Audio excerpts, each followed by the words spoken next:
नमस्कार। इस वीडियो में बात करते हैं हम कोशिका के समग्र अवलोकन के बारे में।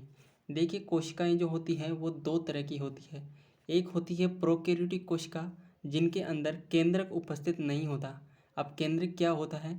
देखिए, कोई भी जो कोशिका होती है उसके अंदर एक सघन संरचना होती है, उसे हम केंद्रक कहते हैं। केंद्रक के अंदर गुणसूत्र होते हैं और उन गुणसूत्रों के अंदर आनुवंशिक पदार्थ उपस्थित होता है।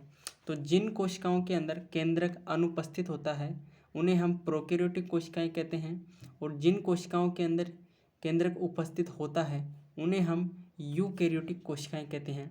अब यूकैरियोटिक कोशिकाओं को भी आगे हम दो भागों में बांटते हैं। जो पेड़ पौधों के अंदर पाई जाती हैं वो पादप कोशिकाएं, और जो जंतुओं के अंदर पाई जाती हैं वो जंतु कोशिकाएं। अब हम प्रोकैरियोटिक और यूकैरियोटिक कोशिका का समग्र अवलोकन देखते हैं।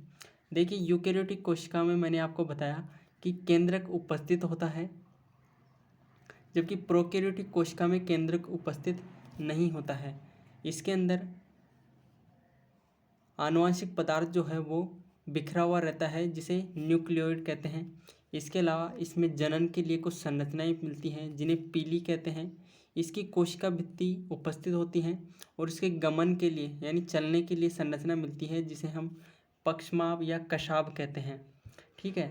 अब दोनों कोशिकाओं के अंदर एक अर्ध तरल मतलब आधा तरल जैसा पदार्थ मिलता है, जिसे कोशिका द्रव्य कहते हैं। और दोनों कोशिकाओं के अंदर ये चीज़ सेम होती है कि राइबोसोम पाए जाते हैं। हालांकि जो राइबोसोम का प्रकार है वो इनमें अलग अलग होता है। प्रोकैरियोटिक कोशिका में 70S प्रकार के राइबोसोम पाए जाते हैं, जबकि यूकैरियोटिक कोशिका में 80S प्रकार के राइबोसोम पाए जाते हैं। दोनों ही कोशिकाओं में प्लाज्मा मेम्ब्रेन या सेल मेम्ब्रेन पाई जाती है। अब ये तो रही प्रोकैरियोटिक और यूकैरियोटिक कोशिका की बात। इसके अलावा कोशिका के अंदर जो जो इसके अलावा जो यूकैरियोटिक कोशिका होती है उसके अंदर अन्य अंगक भी पाए जाते हैं, जिन जैसे गोल्जी बॉडी, एंडोप्लाज्मिक रेटिकुलम यानी अंतःपर्दवी जालिका, माइटोकॉन्ड्रिया, लाइसोसोम आदि। अब हम इसे पढ़ते हैं तो देखिए, कोशिका के भीतर एक सघन झिल्लियुक्त संरचना मिलती है जिसे केंद्रक कहते हैं। केंद्रक में गुणसूत्र होते हैं और उनमें आनुवंशिक पदार्थ डीएनए होता है। जिस कोशिका में झिल्लियुक्त केंद्रक होता है उसे यूकैरियोटिक कोशिका, और जिसमें झिल्लियुक्त केंद्रक नहीं मिलता उसे हम प्रोकैरियोटिक कोशिका कहते हैं। एक बार आप ये चित्र देखें। अब दोनों यूकैरियोटिक और प्रोकैरियोटिक कोशिकाओं में इसके आयतन को घेरे हुए एक अर्ध तरल आव्यूह मिलता है, जिसे कोशिका द्रव्य यानी साइटोप्लाज्म कहते हैं। ये रहा साइटोप्लाज्म। इसके बाद दोनों पादप व जंतु कोशिकाओं में कोशिकाओं के क्रियाओं हेतु कोशिका द्रव्य एक प्रमुख स्थल होता है, और कोशिका की जीव संबंधी आवश्यकताएं विभिन्न रासायनिक अभिक्रियाएं यहीं संपन्न होती हैं। देखिए, ये जो कोशिका है ये एक नॉर्मल कोशिका है, मतलब ना ये पादप है ना ये जंतु है, ये समझने के लिए है। आगे अब जब हम पादप और जंतु कोशिकाओं का अध्ययन करेंगे तो इस चीज़ को हम और बेहतर तरीके से वहाँ पर समझेंगे।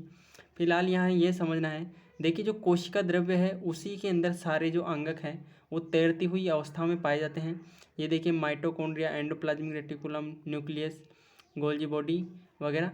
तो जो भी क्रियाएं होती है कोशिका की, वो सभी क्रियाएं कोशिका द्रव्य के अंदर संपन्न होती हैं, जिन्हें जीव अवस्था से संबंधित क्रियाएं कहते हैं। अब बात करते हैं हम थोड़ी सी पादप कोशिका और जंतु कोशिका के बारे में। तो थोड़ा सा यहाँ पर ये दे रखा है कि देखिए, जो पादप कोशिका है और जो जंतु कोशिका है उसमें लाइसोसोम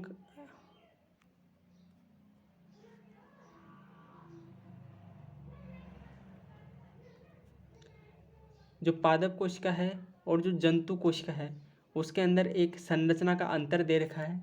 देखिए, जब भी कोई एक कोशिका होती है उससे दूसरी कोशिका बनती है तो इस क्रिया को कहते हैं हम कोशिका विभाजन। और कोशिका विभाजन जो जंतुओं में होता है वो तारक काई की सहायता से होता है, जबकि पादपों में तारक काई जैसी संरचनाएं नहीं पाई जाती हैं। यही अंतर आपकी कोशिका किताब में दे रखा है, जिसे हम आगे पढ़ते हैं।